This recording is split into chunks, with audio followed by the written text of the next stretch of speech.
Чуть нежнее давай. Как будто ты с девушкой. Как нежнее в турецком? В турецком невозможно. Hoş geldiniz. Там так все. Вот, кстати, наоборот, русский такой. Merhaba. Нет. Ну, такой, Hoş geldiniz. Merhaba. Nasılsınız efendim? Если поделишься видео, то это самая лучшая в Турции ведущая. Очень приятно познакомиться, Тася. Я не из Казани, но в целом Карелия. Кожа на К. Она что-то говорит на турецком, а я ничего не понимаю. Но она говорит, что знает турецкий.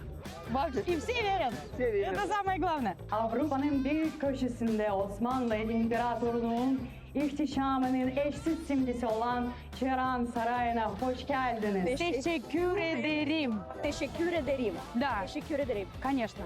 Все. Karı! Hoca! İlan ediyorum! Говорят, что у меня классный турецкий. А можно прям вот так вот делать? Спасибо. Очень приятно. Спасибо. Мы работаем, не расслабляемся. Работаем, ребята, работаем. Батурхан ve Alexandri! Başlıyoruz! Ciao ciao ciao una mattina mi sono alzato e ho trovato l'invasor, un partigiano, portami via.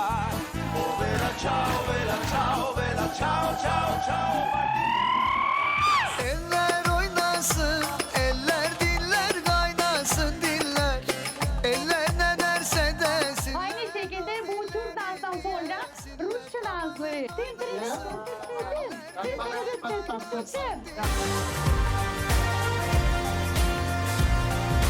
Yanlış cevap verirse Bosfor'a gider. O yüzden para kazanıyor muyuz lan? Мы можем выигрывать деньги какие-то?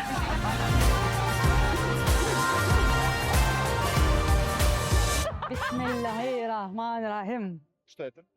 Дай Бог всего нам самого замечательного и хорошего. Аллах вместе с нами. Ага. А!